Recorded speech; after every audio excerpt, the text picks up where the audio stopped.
A wealthy woman's BMW breaks down on a dark mountain road. When a kind stranger stops to help, relief turns to terror as she uncovers a chilling secret inside his cabin. What she discovers will shock you, and it's a truth you'll never forget. The night was colder than Victoria Hale had expected. She had just left a glamorous charity gala held at a luxury resort in the city.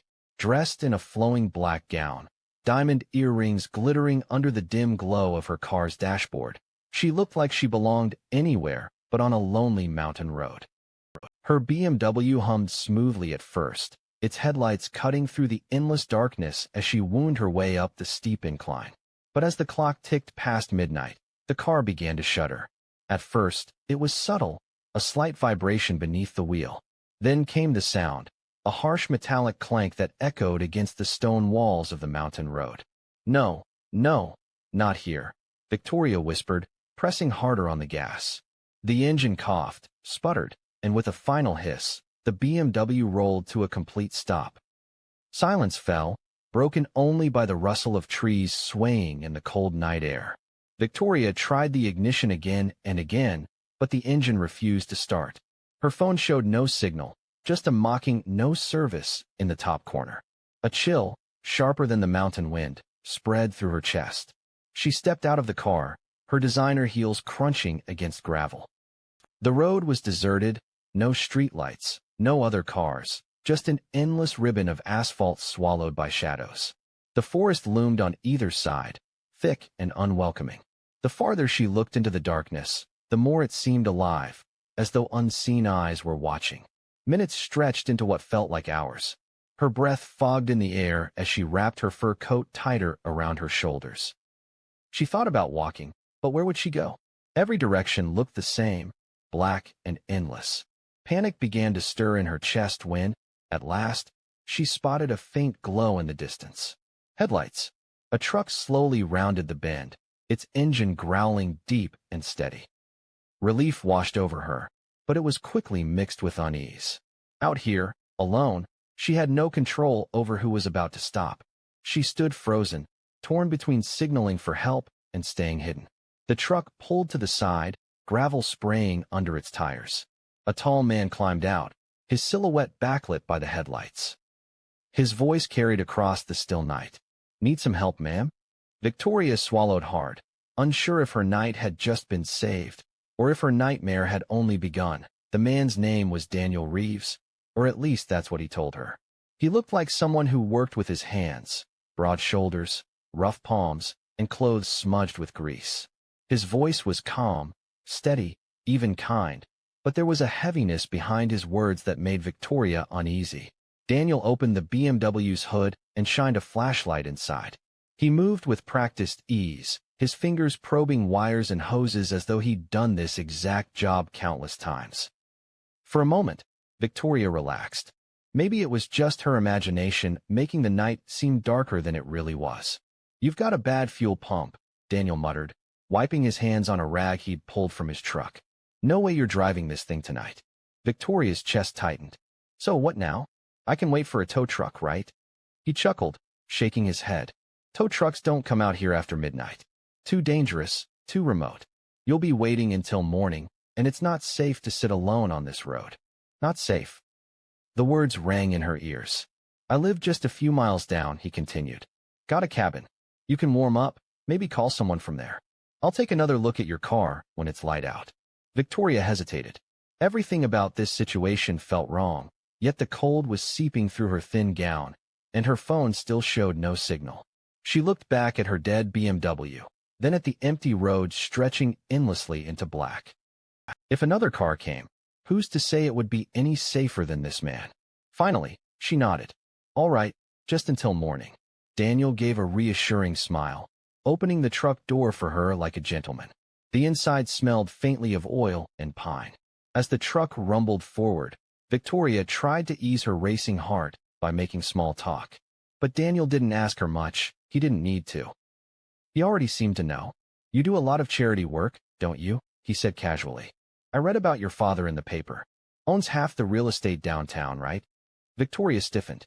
She had never mentioned her last name. Daniel's smile widened just slightly as the truck wound deeper into the woods. Small towns like ours, we know more than you think.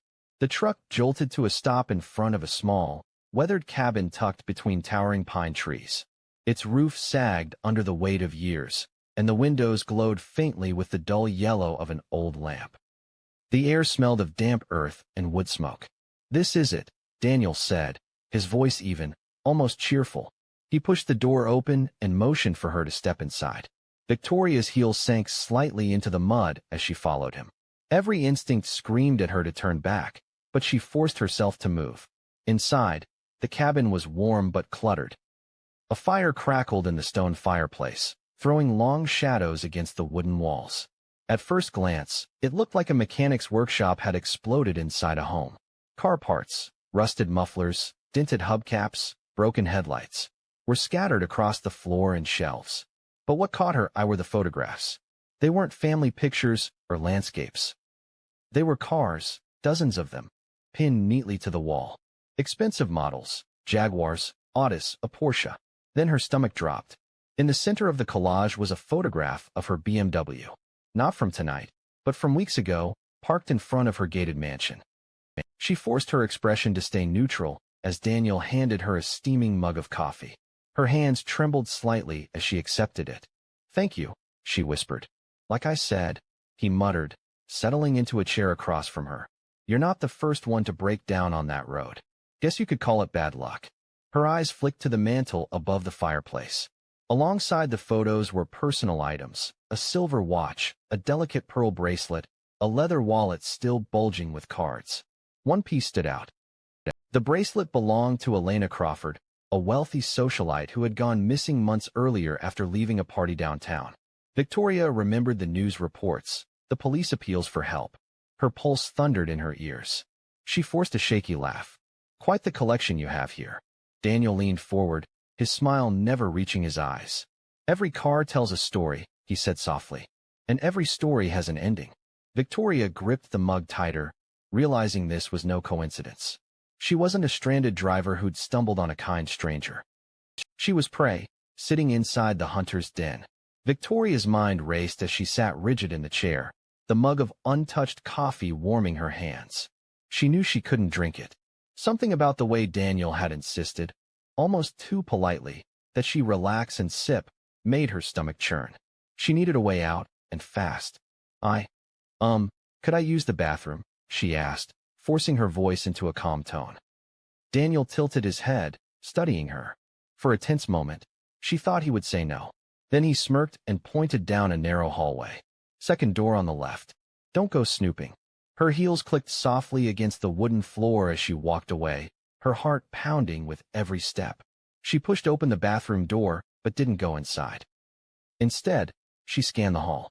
At the far end, half hidden by shadows, was a small table with a landline phone resting on it. Her chance. Victoria crept down the hall, every nerve screaming at her to move faster. She lifted the receiver with shaking hands and dialed blindly. First 911, then her father's number. Silence. The line was dead. She slammed the receiver down, panic rising. "Looking for help?" The voice came from behind her, low and sharp. She spun around.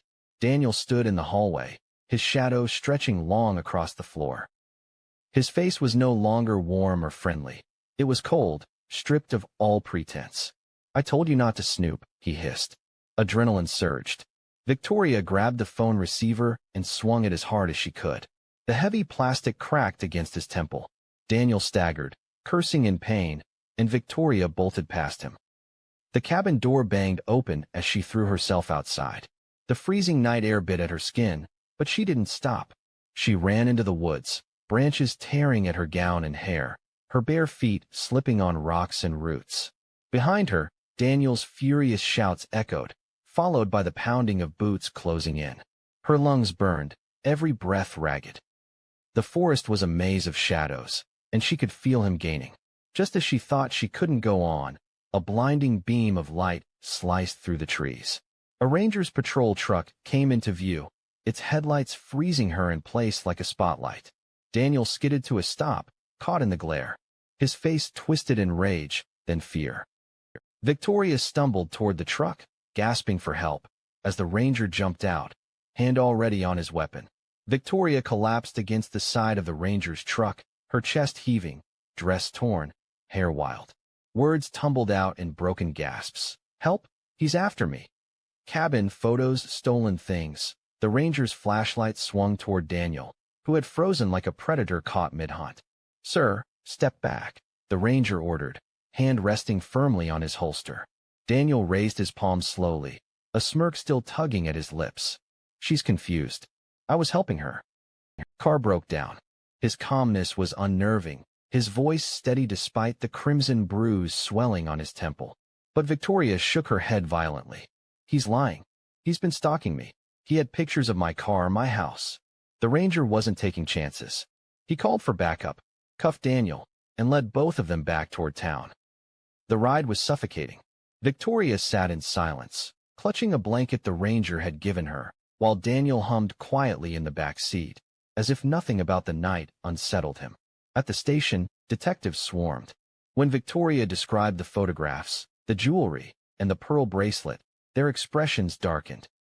They had heard whispers about Daniel Reeves before, whispers tied to the disappearances of wealthy travelers who had vanished along those mountain roads. When officers searched his cabin, the truth surfaced like a nightmare given form. They found not just photos of Victoria, but dozens of carefully labeled notebooks. Each page detailed routines, car models, and travel schedules of the wealthy. Her name appeared again and again, circled, underlined, marked with dates. He hadn't stumbled upon her by chance. He had studied her for months, waiting for the perfect moment when she would be isolated, vulnerable, and desperate. Among the evidence were wallets, watches, and handbags linked to 3 people who had been reported missing in the past year. One of them was Elena Crawford, the woman Victoria remembered from the news. Her bracelet lay casually on Daniel's mantle like a trophy. Victoria's testimony, combined with the discoveries, sealed Daniel's fate. He was charged with multiple counts of kidnapping, theft, and suspected homicide. Still, the most haunting memory for Victoria wasn't the chase through the woods or the moment she thought she would die. It was Daniel's final words as he was led away in chains. He leaned close, his voice low enough for her alone. "You weren't supposed to escape. But don't worry. I'll be waiting when I get out." Even in safety, those words followed her, a chilling reminder that sometimes the people who offer help on dark roads aren't rescuers, they're predators.